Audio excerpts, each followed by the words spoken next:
Parlons Cheval, le podcast de l'Institut français du cheval et de l'équitation.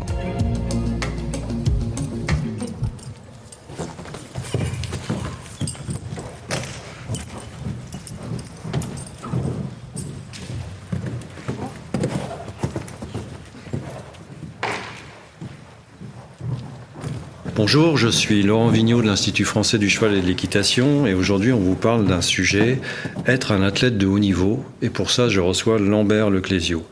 Alors bonjour Lambert. Bonjour. Je voudrais d'abord qu'on parle de ton palmarès qui est assez extraordinaire, hein. Tu as 4 titres de champion du monde en voltige. C'est ça. C'est ça, ouais. Alors, déjà en 2015 c'était médaille de bronze en individuel junior. 2016 ton premier titre de champion du monde. En 2017, tu es champion de France. Et puis, 2018, un nouveau titre de champion du monde ? Oui. En fait, en 2017, c'est vrai que j'ai eu une année d'interruption. J'étais en changement de nationalité. Ce qui a fait que j'ai pas pu concourir au championnat d'Europe qui avait lieu cette année-là en Autriche. Et donc voilà, ça a été une année un peu creuse. Mais entre 2016 et 2018, j'ai eu mon changement de nationalité pour concourir officiellement sous le drapeau français. Et on a remporté donc avec Poivre Vert, François Attimon et moi-même les Jeux équestres mondiaux aux États-Unis en 2018. Alors en 2019, tu es champion d'Europe en individuel et par équipe. Puis ensuite en 2021, un nouveau champion du monde individuel. Et en 2022, tu es à nouveau champion du monde individuel et médaille d'argent par équipe. Exactement. Et champion du monde sur la Coupe des Nations. Donc c'est une épreuve qui n'existe pas depuis très longtemps, depuis 2018. Et c'est 2 individuels et l'équipe qui concourent sur une dernière épreuve. Et donc on l'a remporté aussi avec Manon Moutinho, qui est aussi championne du monde cette année chez les femmes. Moi-même et l'équipe. Et on rappelle que tu as seulement 25 ans. Tu es voltigeur au Pôle France de voltige fédéral depuis un certain nombre d'années. Qu'est-ce que ça t'a apporté d'être sur ce site ? Depuis 2017, c'est vrai que j'ai intégré en septembre 2017 la structure du pôle à Saumur. En fait, c'est hyper facilitant. Les infrastructures d'entraînement sont juste incroyables. On a un cheval mécanique qui nous permet de beaucoup répéter les programmes, surtout en fin de saison. On a une salle avec tous les équipements de préparation physique, donc pour pouvoir faire de la fonte en période hivernale. On a un coin de balnéothérapie, donc avec un sauna, un bain froid, un jacuzzi, donc qui nous permet un espace de récup qui nous permet pendant les stages, les retours de concours et puis même au quotidien de profiter de ça. On a des chevaux qui vont être mis à disposition. Tu as tes chevaux sur place, oui. Voilà, donc ces dernières années, j'avais Estado, mais en plus d'Estado, on avait des chevaux qui sont là pour l'entraînement, donc qui servent à tous ceux qui sont permanents au pôle, qui nous permettent de répéter, de s'entraîner au quotidien tous les jours à cheval. Et donc voilà, c'était quand même une structure très confortable pour pouvoir préparer des grosses séances. Avec l'encadrement qui va avec, mais on en parlera tout à l'heure. Je voudrais que tu nous dises un petit peu comment tu es venu à la voltige et quel est finalement ton lien avec les chevaux. Alors, j'ai commencé la voltige à l'île Maurice. Donc en fait, je suis né à l'île Maurice. Mes parents habitent à l'île Maurice. Mmh. Je faisais beaucoup de gymnastique, capoeira, donc j'étais beaucoup dans ces sports où en fait on utilise beaucoup le corps de manière un peu acrobatique. Mmh.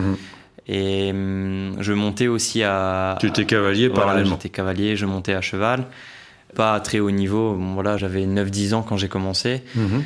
Mais voilà, sur mon club, ils proposaient des initiations de voltige. Et j'ai toujours été sollicité par la monitrice qui donnait les cours d'équitation, de voltige, parce que j'étais tout le temps sur mes mains à faire le singe un peu dans le clubhouse. Et en fait, elle me disait, toi, il faut que tu commences la voltige, il faut que tu fasses de la voltige. Ouais, tu avais quelques prédispositions, on va dire. Voilà. Mais tu as toujours adoré le contact avec les animaux, je crois, non ? Oui, en fait, j'ai toujours été... très très proche des animaux, donc j'ai un contact très particulier avec les chevaux, avec les chiens. J'ai toujours voulu être vétérinaire quand j'étais petit. J'habitais aussi dans un endroit où on est très proche d'une réserve naturelle, donc il m'arrivait de sauver les faons où les mamans elles étaient tuées à la chasse, ou ils étaient blessés parce qu'ils avaient été mordus par des chiens. Donc même des chauves-souris, des singes, enfin j'ai sauvé pas mal d'animaux comme ça, et c'est vrai que j'ai toujours été très très proche des animaux. Alors, je voudrais qu'on aborde maintenant une autre question qui concerne la planification de ton entraînement, de ton travail en fonction des échéances. Parce que ça, je crois que c'est très important dans la vie d'un athlète de haut niveau. Oui, la planification pour moi de l'entraînement et de la saison et même d'un cycle est hyper importante. En fait, je pense que sans une planification, on peut pas aller vers une performance de haut niveau. Voilà, on a besoin que les choses soient structurées, on a besoin d'avoir un plan de progression qui nous permet de bien se présenter, parce qu'on est aussi un sport à jugement, donc il faut savoir bien se montrer au bon moment. Et puis aussi être prêt physiquement, c'est-à-dire que le corps il respecte aussi une certaine physiologie, et nous on a besoin d'être au maximum de nos capacités articulaires, musculaires, de souplesse. Et pour toi et pour le cheval aussi. Voilà, pour le cheval et pour le voltigeur, qui soit optimal. Donc c'est là où c'est assez compliqué. Enfin, c'est tout l'enjeu de la voltige, c'est d'arriver à faire en sorte que le voltigeur et le cheval soient prêts au bon moment et en même temps. Au bon moment, voilà. Ce sont des cycles de combien d'années ? On fonctionne sur un cycle de 4 ans. Avec des Jeux équestres mondiaux, donc on n'est pas une discipline olympique, mais on avance sur des cycles de 4 ans avec les Jeux équestres. Tous les 2 ans, donc entre ces cycles de 4 ans, au milieu, on a un championnat du monde, et les 2 autres années, en fait, c'est les championnats d'Europe. Donc ça fait un championnat d'Europe, championnat du monde, championnat d'Europe, Jeux équestres mondiaux. Mmh. Et voilà, une fois que les Jeux équestres mondiaux sont passés, généralement, on se relance sur un cycle de 4 ans. C'est pour ça qu'en 2018, après avoir gagné Tryon, je me suis dit, je continue sur un cycle de 4 ans, et non pas de 2 ans ou de 1 an, mais je continue sur un cycle. Ça a été un peu plus compliqué ces derniers temps, non, cette planification par cycle ? Oui, parce qu'en fait, avec la crise sanitaire, on n'a pas pu se préparer comme on voulait. Estado, c'est un cheval qu'on a acheté en 2019, donc avec l'IFCE. Et on devait commencer la compétition avec lui en 2020, que je garde éventuellement le cheval que j'avais en Suisse avec lequel j'ai gagné les championnats d'Europe en 2019 sur encore une saison pour faire les championnats du monde 2020 et préparer en parallèle Estado. Sauf que on a eu les confinements et on n'a fait aucun concours en 2020, aucune possibilité de préparer le cheval à la compétition. En 2021, on a pu reprendre la compétition en juin pour des championnats du monde qui étaient en août 2021, donc 2 mois plus tard. Ouais, un temps très court, ouais. Voilà, donc en fait, ça a été très particulier, les championnats du monde pour Estado. C'était son 3e inter, sa 3e compétition tout court, en fait, avec les 2 premières en France, sur des pistes qu'il connaissait très bien. Donc le Cadre Noir à Saumur, ici, où on s'entraînait déjà beaucoup. Et Le Mans, où on avait déjà fait des représentations. Donc en fait, les championnats du monde à Budapest, c'était sa première piste étrangère et inconnue. Donc, et pourtant, vous avez gagné. Voilà, on a gagné, mais on n'y allait pas forcément très serein. Donc c'était une surprise, oui et non, parce qu'on savait que si le cheval il était bien, qu'on avait la capacité, parce que ça reste quand même un très bon cheval, de faire quelque chose de bien et d'avoir une médaille. Mais ça pouvait aussi se passer pas très bien, du fait que le cheval manque d'expérience, et ça aurait été tout à fait normal en fait qu'il nous fasse peut-être une des 4 pistes un peu moins bien que les autres. Et ça, on a eu de la chance, je sais pas si c'est de la chance, mais en tout cas on n'a pas eu ce problème-là, et c'est vrai que c'était super.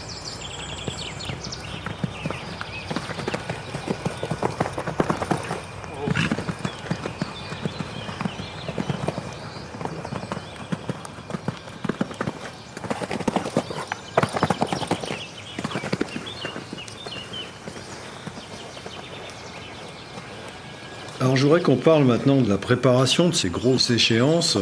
Donc il y a 2 composantes évidemment qui interviennent. Il y a le voltigeur, toi, et le cheval. On va d'abord parler de toi. Qui t'accompagne au quotidien dans ta préparation ? Alors en tant que voltigeur, on a un staff fédéral assez complet. On est suivi, on a tout d'abord notre entraîneur. Donc sur ces 3 dernières années, c'était Bamdad Memarian. Un Allemand en fait qui avait entraîné l'équipe championne du monde à Tryon, donc en 2018, et qui venait sur des stages en 2019 et qui a officiellement quitté l'Allemagne pour venir s'installer à Saumur en 2020. Donc pas de chance, juste avant la crise sanitaire. Mais bon, qui m'a accompagné en tout cas jusqu'à Herning. Donc, je crois que tu lui fais une très grande confiance dans ce que tu exécutes comme mouvement. Oui, en fait, Baba, c'est quelqu'un qui justement est arrivé au milieu de ma carrière, entre guillemets, en tant que... Enfin, j'étais déjà champion du monde, j'avais déjà un programme d'entraînement, des certaines façons de fonctionner. En fait, il est arrivé juste avant, sur mon dernier cycle. Et il a un peu été une source d'inspiration avec des nouvelles façons de faire, des nouveaux systèmes d'entraînement, très neutre aussi, en fait, de pas nous connaître, en tout cas de pas me connaître personnellement et de pas savoir comment je fonctionne. Ça a permis de créer peut-être des relations voltigeur-entraîneur hyper saines et qu'en fait on se donne des objectifs et qu'on parte sur des bases, sur une progression, sur un événement. Donc à partir du moment où il est arrivé, on savait qu'on travaillait déjà pour Herning. Et donc on a pu construire tout ça ensemble et ça a créé une relation de confiance très très importante. Et jusqu'à la fin, Baba c'est quelqu'un qui, voilà, juste le fait d'être là et voilà, d'être présent et les quelques mots qu'il pouvait dire, c'était même pas des ajustements techniques, c'était vraiment du soutien quasiment mental. Est-ce qu'il lui arrive de te donner les derniers conseils avant de rentrer en piste ? Toujours. Il a...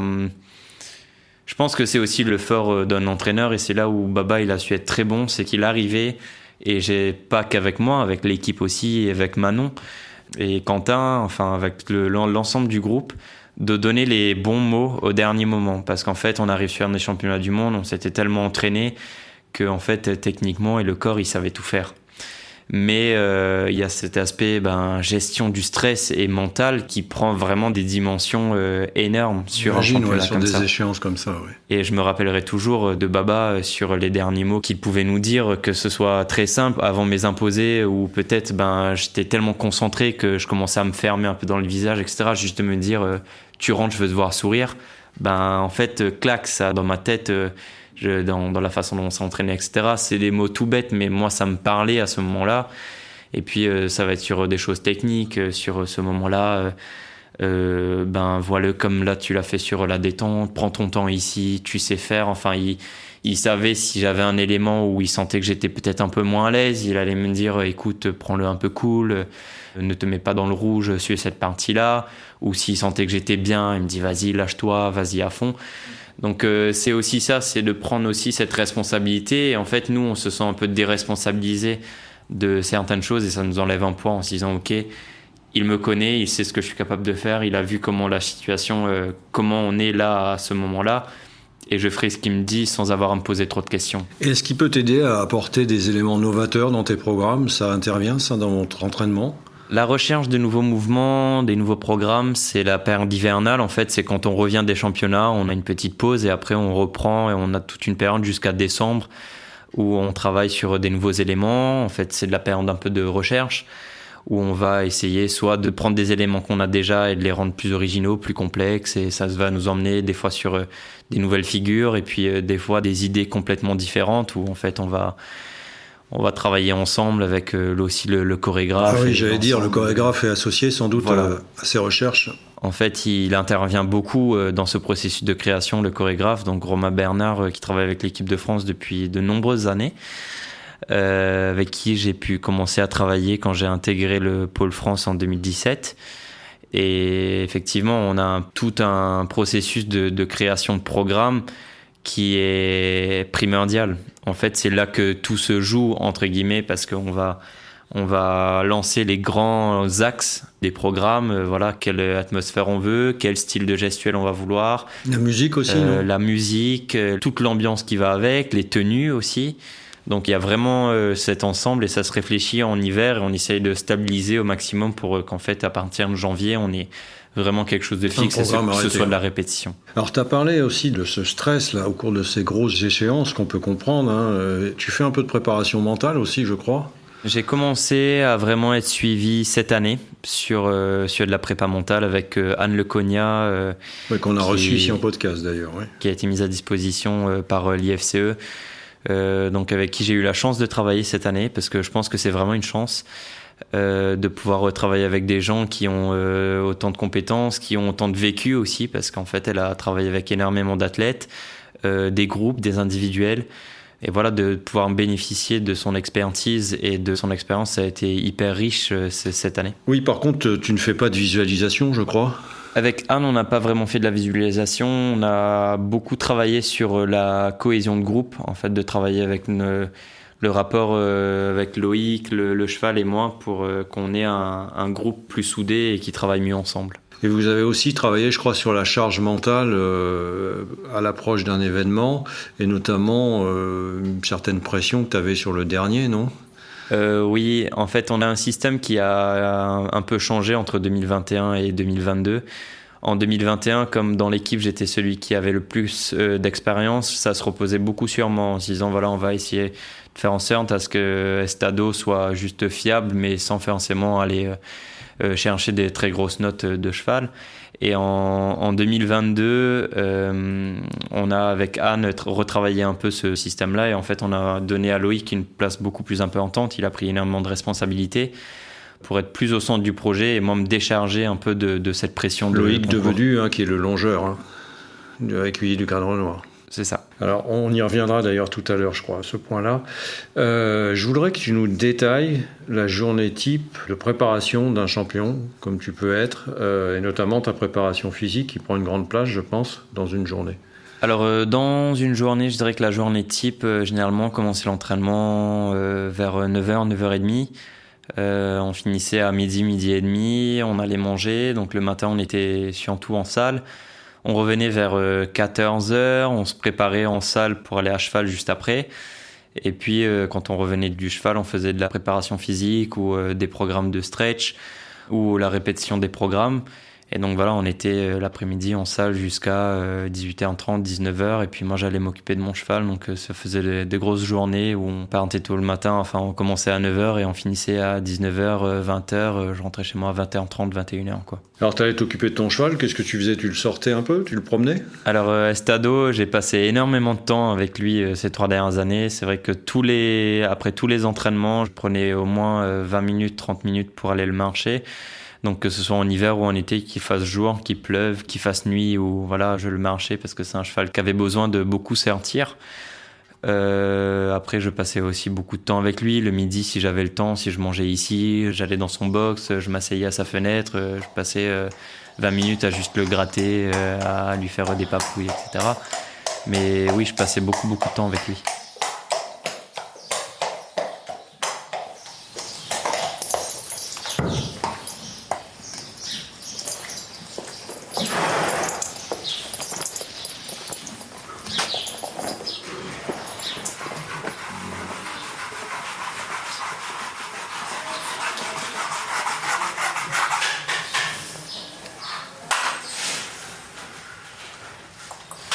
Ouais, important d'avoir du lien en plus, je pense, avec lui. Justement, alors, on va parler d'Estado maintenant et de sa préparation. Mais déjà, je voudrais savoir qu'est-ce que c'est qu'un bon cheval de voltige ? Sur quels critères on le choisit ? Alors, c'est très compliqué de trouver un cheval de voltige, un bon cheval de voltige. Surtout à notre niveau, donc à mon niveau, ça a été très compliqué. On a dû essayer une 30aine de chevaux avant de trouver le cheval qui convient. On doit avoir un cheval qui est grand, qui est fort, donc qui a un très bon équilibre. Une belle locomotion aussi. Une belle locomotion, donc un joli galop. On cherche des chevaux qui sont très orientés dressage maintenant. Donc Estado, il a tourné sur du niveau Saint-Georges quand on l'a récupéré. Énorme, ouais. Un bon rassemblé aussi, j'imagine. Voilà, un bon rassemblé. De toutes les façons, maintenant, le cheval en voltige, c'est 25% de la note et 60% de ces 25%, c'est la qualité intrinsèque du cheval. Ouais, donc c'est purement dressage. D'où l'importance effectivement de ce cheval. Voilà. Estado, tu as eu une gestion difficile quand même avec lui sur ces dernières années, non ? On a eu une gestion compliquée. Parce que déjà le fait de ne pas pouvoir aller en concours, on n'avait pas trop d'informations au niveau mental, comment il allait pouvoir gérer le stress de compétition. Et puis on a eu certains problèmes aussi physiques, où on a dû faire très attention, notamment sur la période de préparation en 2021 et toute cette année où en fait on avait à gérer avec une pathologie, où on a dû restreindre un peu les charges d'entraînement. et avoir un suivi vétérinaire, ostéo, etc. très très pointu et adapté pour le préparer au mieux et qu'il soit en forme et qu'il tienne jusqu'à la fin du projet à 100% de ses compétences et de ses capacités. Malgré ça, ça a été le meilleur cheval du championnat du monde, je crois. Alors, qui l'accompagne au quotidien, en fait ? Je crois qu'il y a tout un staff autour. Qui sont ces personnes ? Il y a Éléonore, déjà ? Éléonore, c'est sa soigneuse, donc elle est là, elle travaille ici à plein temps. Elle est sur tout le quotidien, c'est elle qui va l'emmener sur les soins. Par exemple, il avait des soins laser, il avait des soins massage, enfin de récup, etc. après les entraînements. Donc c'est elle qui se chargeait de l'emmener, service veto, le ramener, etc. En compétition et puis au quotidien sur les soins, le couvrir, lui donner ses compléments alimentaires, ses vitamines, de le chouchouter entre guillemets. Tous les soins nécessaires. Il y a Isabelle Burgot aussi, le vétérinaire ostéopathe de l'IFCE. Isabelle, effectivement, qui a fait un travail mais incroyable avec Estado, parce qu'en fait on était sur une incertitude de pouvoir finir la saison 2022. Et vraiment, Isa, avec le soutien de l'ensemble de son équipe, ils ont juste été incroyables.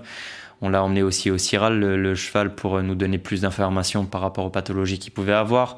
Et ça nous a permis d'envisager beaucoup plus sereinement la suite et de savoir ce qu'il fallait faire au bon moment et de gérer au mieux sa saison. Alors, il y a aussi une personne très importante sur laquelle je voudrais qu'on s'attarde un peu maintenant. C'est Loïc Devedu, écuyer du Cadre Noir, qui est ton longeur. Oui. Alors, Loïc, on a commencé à travailler ensemble avec Estado. J'ai beaucoup changé de longeur, donc j'avais François avec Poivre, j'ai eu Corinne en Suisse, et puis avec Loïc, donc on a recommencé sur une base complètement nouvelle. Lui, il s'occupe de préparer le cheval à la monte, et puis bien évidemment, il va longer le cheval, mais c'est lui qui va le préparer physiquement sur c'est-à-dire qu'il fait des trottings régulièrement avec, c'est ça ? Il fait des trottings, il le monte aussi, orienté un peu plus dressage. C'est vrai qu'au début, il faisait même beaucoup de dressage avec. Il a fait des concours de dressage en Pro 2, si je me trompe pas. Et après, on a progressivement un peu arrêté de faire trop de dressage avec lui pour vraiment se focaliser sur la voltige, parce qu'on savait qu'il fallait le préserver, et du coup, on essayait de vraiment le préserver là-dessus. Et tu peux nous expliquer quel est son rôle, en fait, lorsque tu es en piste, le longeur, qu'est-ce qu'il fait, en fait ? En quoi il intervient ? En quoi il est si important ? Le longeur, il est très important. Déjà, il faut qu'il ait une relation avec le cheval, où le cheval doit avoir confiance en son longeur. Donc, c'est lui, en fait, qui va réguler le rythme, la vitesse, la grandeur du cercle. Mmh. Et je pense que beaucoup de gens ne vont pas voir, c'est la coordination entre ce que moi je vais pouvoir faire et les actions du longeur. Donc, il doit anticiper tes mouvements, en fait. Il anticipe constamment les mouvements du voltigeur. Et sa chambrière, c'est quoi ? Ça lui sert à quoi ? C'est pas pour faire peur au cheval, j'imagine. Non, alors c'est là où il y a des gens qui se trompent, mais il y a beaucoup de gens qui ne connaissent pas vraiment bien la discipline. En fait, la chambrière, elle n'est pas faite pour aller fouetter le cheval. La chambrière, elle a pour but d'être l'extension du bras du longeur, pour que ce soit en fait plus visuel pour le cheval. C'est ça, c'est un code pour donner des ordres au cheval. C'est vraiment un code, en fait, de l'abaisser, c'est pour demander au cheval de partir plus en avant, donc je vais pas dire d'accélérer, parce qu'en fait, sa foulée, d'allonger la foulée, mais ça peut être aussi de se pointer plus en avant, parce que si on dit d'accélérer, ça va pas forcément dans le sens du rassemblé. Mais de le faire aller un peu plus en avant et de le passer devant pour le freiner un peu. Et ça, on le fait vraiment beaucoup sur certains éléments où on va communiquer. À ce moment-là, j'aimerais que tu essayes de mettre le cheval un peu plus comme ci, un peu plus comme ça. Et c'est vraiment une communication qui s'installe. Ouais, donc ça doit communiquer entre vous deux et avec le cheval, quoi. C'est vraiment un trio, quoi.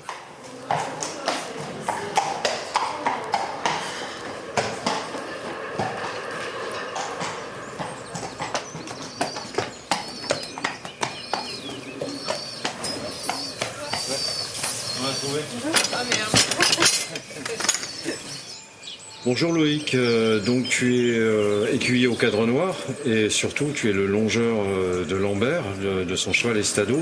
Est-ce que tu peux te présenter ? Bonjour, alors Loïc Devedu, j'ai 25 ans, je suis écuyer au Cadre Noir depuis 2019 et longeur de Lambert depuis fin d'année 2019 aussi, jusqu'à cette année au championnat du monde dernier où il a pris sa retraite. Voilà, on peut dire que tu es médaille d'or aussi, quelque part ? Oui, aussi, double médaille d'or avec Lambert.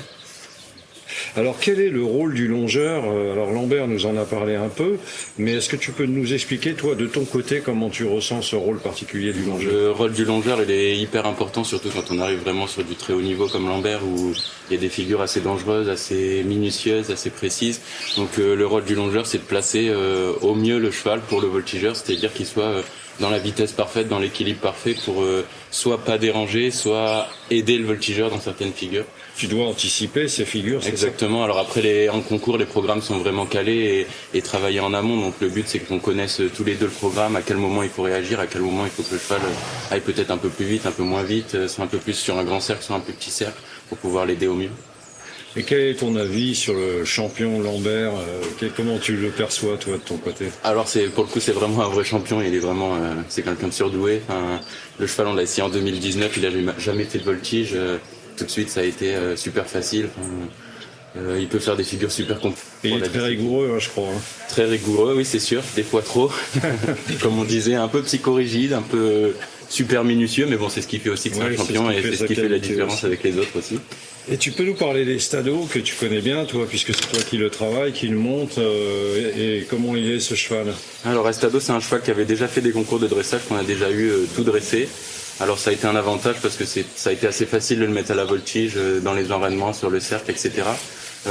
Par contre, c'est un cheval qui a un peu de caractère quand même. Un peu de caractère, ouais. Donc ce qui a été difficile au début, c'était pas tant la voltige en elle-même avec Lambert, c'était plus accepter la chambrière, accepter le rapport avec le longeur. Il pouvait avoir des petites réactions, des petits coups de cul, etc. Mais après, c'est un cheval qui a vraiment tout donné en compétition. Enfin, à chaque fois, il a été présent, à chaque fois, il a été là pour nous et c'est ce qui a fait aussi la magie du trio. Est-ce que tu peux nous expliquer un petit peu le travail que tu faisais chaque jour avec Estado pour le préparer ? Oui, alors le travail quotidien, c'est un travail assez spécifique pour la voltige. Alors sachant que, comme je disais, c'est un cheval qui était déjà dressé, c'était plus le maintenir dans une forme physique et le maintenir en forme pour la voltige. Donc le travail quotidien, ça alternait entre 2 séances de voltige par semaine avec Lambert où vraiment il travaillait la voltige spécifique.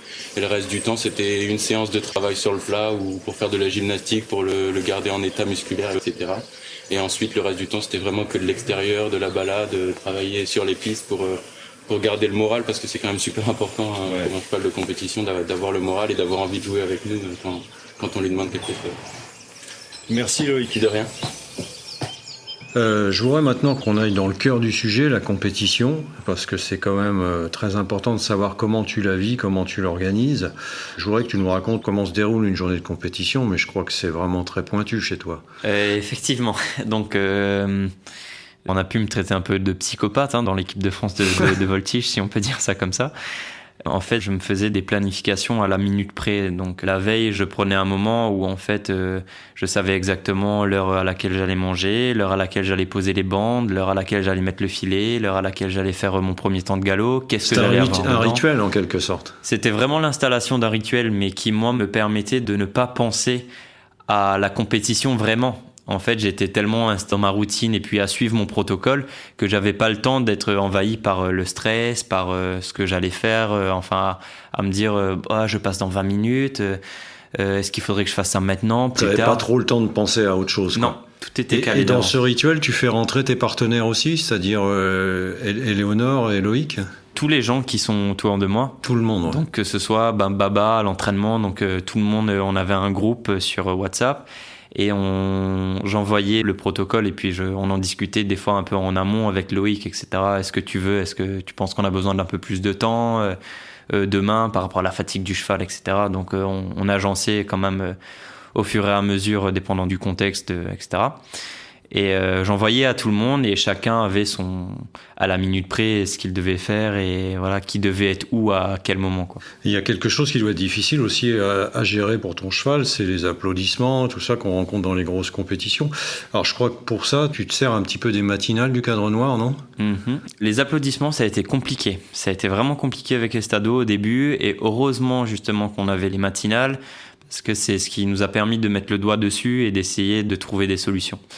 Donc voilà, Estado, on devait lui mettre des bonnets phoniques, plus un espèce de truc en... Oui, ça c'est quelque chose qui va réduire son audition, voilà, pour le calmer un peu. Hein. C'est ça, en fait, la musique, c'était vraiment pas de problème, mais c'était vraiment les applaudissements où c'était compliqué. Et il peut y en avoir pendant la prestation. Donc. Pendant, donc on n'espère pas, parce que généralement, surtout en concours, les gens savent qu'il faut pas applaudir pendant. Ouais. Mais bon, on rentre avec les applaudissements et on sort avec des applaudissements, donc ça génère quand même du stress chez le cheval. Alors justement, là on est en train de parler de ta vie de champion et de toute la compétition, mais il y a des contre-performances parfois. Comment tu peux gérer ces moments-là ? J'en ai eu malheureusement. Enfin malheureusement et heureusement, parce que en fait les contre-performances que j'ai pu faire, les 3 grosses contre-performances que j'ai faites pendant ma carrière, ce sont celles qui m'ont permis d'avoir les titres que j'ai aujourd'hui. Tu peux me donner un exemple de ça ? Par exemple, je crois qu'il y a eu Saumur. J'ai eu Saumur cette année. On avait fait notre premier concours de la saison à Hermélo, où ça s'était très bien passé. En fait, voilà, on était en début de saison et c'était très très bien pour un début de saison. Les programmes roulaient, le cheval était bien, il était calme, etc. Donc on était très positif et en fait le deuxième c'était Saumur, c'était à la maison et on s'est dit on le prend. Trop relâché peut-être un peu. Voilà, on le prend, on est à la maison, on n'a pas énormément de concurrence, on va pas trop tirer sur le cheval, on a une grosse fin de saison qui arrive, on va le faire vraiment tranquille et en fait on est complètement passé à côté du concours. Mais vraiment catastrophique quoi. Enfin, et ça vous a permis de vous remettre en cause. Ça nous a permis de rebondir. Ça m'a mis quand même un gros doute jusqu'au point où je savais pas en fait si je pouvais aller sur un championnat du monde avec mon cheval et ce trio là, si ça continuait comme ça. Enfin, vu le concours, on était quand même à la maison, sans stress de concurrence, etc. On se dit, mais dans 3 mois, au championnat du monde, avec le stress multiplié par 10, etc., comment on va faire ? Et c'est là que Anne vous a aidé encore une fois ? C'est là que Anne, elle a intervenu et c'est là où je pense qu'elle a vraiment été hyper importante pour le projet. C'est qu'elle nous a permis de restructurer notre groupe. Ce que tu disais tout à l'heure. Voilà, de mettre le doigt sur les problèmes qu'on pouvait rencontrer et de nous faire prendre conscience de certaines choses, de mettre beaucoup plus de responsabilités sur Loïc et ce qui après nous a permis de me décharger un peu de stress et Loïc de créer plus de liens avec Estado, de le travailler un peu plus à sa patte parce que c'est vrai que j'avais quand même pas mal pas le monopole, mais je contrôlais un peu tout dans le trio et en fait, il y a eu un report de responsabilité. C'est ça. Et en fait, c'est ça qui nous a permis, au dernier moment, d'avoir une espèce de poussée de perf qui nous a permis de faire ce qu'on a fait à Herning. Et vous avez utilisé donc la contre-performance pour aller chercher le Graal, voilà. Finalement. Donc merci Anne. Alors il y a une question que j'ai envie de te poser, moi, parce que tout ça, ça paraît tellement stressant, tellement dur. Est-ce que c'est justement pas trop dur au quotidien d'être un athlète de haut niveau ? Si, c'est beaucoup de temps, c'est beaucoup de sacrifices. Et c'est quand on s'engage aussi à faire un projet, c'est aussi pour ça que moi j'avais beaucoup réfléchi. En 2018, c'était mes 2e championnats du monde que je gagnais. Je réfléchissais déjà, est-ce que je continue, est-ce que j'arrête ? Parce que je sais que si je m'embarque dans un nouveau projet, c'est 4 ans de ma vie où en fait, je serai pas comme quelqu'un de mon âge. En fait, je vais pas pouvoir profiter, aller avec des amis en soirée, voyager, prendre des vacances. Avoir des problèmes physiques aussi, te faire mal. Aussi, c'est l'usure physique, ça fait partie du jeu, je pense, du sportif de haut niveau. J'ai eu des problématiques à l'épaule, tendinopathie à l'épaule avec des inflammations sous le biceps par rapport à ma pratique, une arthrose assez sévère et assez avancée de la cheville à gauche. J'ai eu des problèmes de dos, donc non, j'ai eu des problèmes physiques. Quoique cette année, je m'en suis pas trop mal senti, donc c'est peut-être qu'il fallait que je continue encore un an. Mais non, c'est sûr, c'est physique aussi. Justement, alors on va parler de ton avenir, parce que c'est plus un secret, tu as décidé d'arrêter. C'est définitif comme décision ? Je pense que ça peut pas être plus clair. C'est aussi là où avec Arne, on a pu un peu préparer, mais c'est vraiment une décision que j'ai prise depuis un moment, donc je me suis préparé. Et c'est ce qui m'a boosté aussi sur cette dernière saison. Cette décision, tu l'avais prise avant d'aller au championnat du monde, je crois. Depuis 2018, je savais que je continuais pour 4 ans et pas plus. En 2019, après le championnat d'Europe, j'ai dit je continue jusqu'en 2022. En 2021, j'ai dit je continue jusqu'en 2022. Et en 2022, j'ai dit j'arrête cette année. Donc ça a toujours été très clair dans ma tête parce qu'en fait, je vois pas ce que j'aurais pu donner de plus par rapport à mon investissement de temps, de contraintes. Le cheval, il a été incroyable. J'ai tout fait pour qu'en fait, ça se passe bien. Et après, c'est l'aléa de la compétition. Ça aurait pu se passer bien comme mal. Bon, ça, je peux pas tout gérer. Et ça s'est bien passé. Mais j'étais clair avec moi-même de me dire que peu importe ce qui se passe, j'ai tout fait, tout ce que je pouvais faire. Et j'arrêterai après. Alors, tu vas faire quoi maintenant ? Beaucoup de choses. Donc déjà, reprendre mes études que j'ai mis un peu entre parenthèses. Je suis en études de kinésithérapie à Nantes. Donc ça me prend la plupart de mon temps.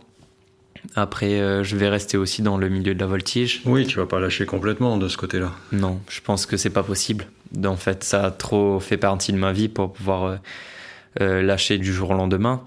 Je donne déjà pas mal de coaching, de stages, donc je vais essayer de me mettre du côté un peu entraîneur. J'ai aussi des responsabilités par rapport à la FEI. Oui, alors tu peux nous détailler ça, c'est très intéressant ça. Là. Par rapport à la FEI, donc je me suis candidaté pour représenter les athlètes au comité de voltige de la FEI, donc de la Fédération équestre internationale. Et on a un rôle sur tout ce qui va être l'évolution du règlement. Moi, je crois qu'il y a un sujet qui t'intéresse particulièrement d'ailleurs au sein de ce comité et au niveau de l'évolution réglementaire. Oui, en fait, en tant que voltigeur, moi, ce que j'ai pu vivre, c'est notamment sur la valorisation de certaines figures considérées comme plus difficiles que d'autres. Donc en fait, on a un système de notation de la difficulté qui n'a pas changé, je pense, depuis plusieurs années et qui commence à se démoder parce qu'en fait, on a des athlètes qui sont plus performants, qui proposent des choses beaucoup plus intéressantes, plus complexes, plus difficiles. Et le système de notation actuel ne permet pas de valoriser ce genre de figure. Après, ça, c'est une chose. Et la deuxième chose, c'est que j'aimerais beaucoup pousser au niveau de la FEI pour que notre discipline puisse un jour intégrer les Jeux Olympiques de la jeunesse dans un premier temps et les JO dans un deuxième. Et tu fais partie aussi tu es associé à un programme de développement au sein de la FEI ? C'est en cours, donc on est en train d'essayer de mettre ça en place. Le président de la FEI, dont Igmar, il voudrait que j'intervienne sur le développement des pays émergents, sur de point de vue en tant qu'athlète, mais aussi en tant qu'entraîneur, etc. Donc c'est des déplacements pour diffuser ce que c'est que la voltige, comment préparer un cheval de voltige, comment s'entraîner, etc. Et motiver des jeunes de ces pays émergents à venir faire des concours en Europe. Oui, tu vas pouvoir profiter de la vie, mais tu as quand même un programme qui est déjà bien chargé. Hein.